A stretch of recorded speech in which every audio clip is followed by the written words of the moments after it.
Hey, Fanboy Nation. This is your pal Daffy Duck, and you're watching. You're watching. We're watching. You're watching Fanboy. Fanboy. Fanboy. Fanboy. Fanboy. A fanboy, etc. Fanboy Nation. Dot, I assume Tom.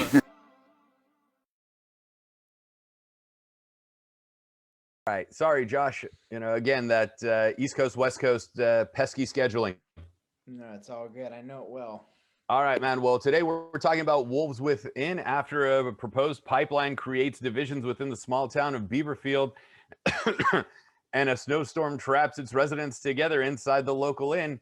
Newly arrived forest ranger Finn starts causing more problems than we needed. So tell me about the film, how all this came about, especially since it's coming out on Friday, May 21st. It comes out June 25th. I'm sorry, June 25th. You have to forgive me. I'm still getting over a bit of a COVID bout, so my head's not all there. Oh no, it's all good. I'm glad you're doing okay. Movie comes out June 25th, VOD on July 2nd, which is pretty awesome. I came about because the producers of Vanishing Angle, Matt Miller and Natalie Metzger, who also produced another werewolf film, The Wolf of Snow Hollow, saw an early cut of my first film, Scare Me, and they asked if I'd like to throw my hat in the ring on this werewolf movie.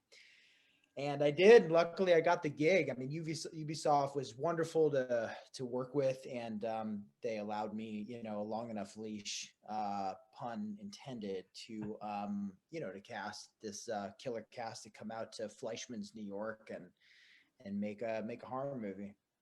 The zombie movie genre has been huge as of late. Vampires have had their ebb and flow, and same with werewolves.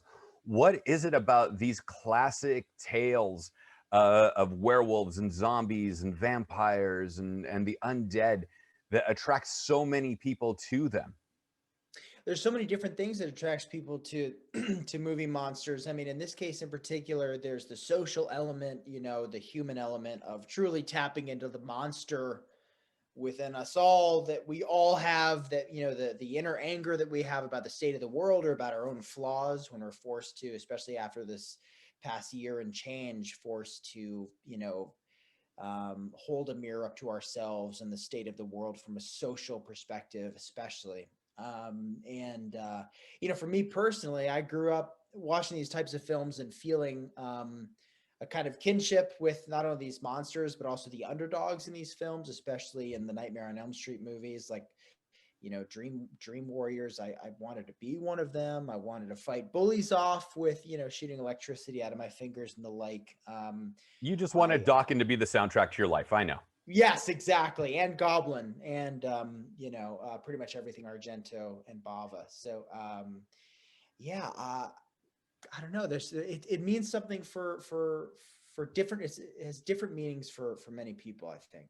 Right. Because we've come a long way from Michael Landon's I'm a Teenage Werewolf into the genre, and so much has evolved since then. I mean, I pick on Michael Landon's thing because it was, the precursor to Teen Wolf and everything else, but, we had Lon Chaney and so much more. With the metamorphosis of the werewolf itself and the notion that, it's the rage within bubbling over, how much did that play into the storytelling of this? Well, it's inherent, right? You have these people who are holding strong in their convictions that they don't want this pipeline in their town. You have a forest ranger who's holding strong in his convictions that people should be good and that good people should want to do good things and have good things done to them, and be, the themes of being a good neighbor. I feel like somewhere thematically we net out with some answer. Josh, you somehow managed to wrap this up into 97 minutes. Unfortunately, we're running out of time because of my faux pas, so please forgive me for that, and hopefully we get another longer chat later on.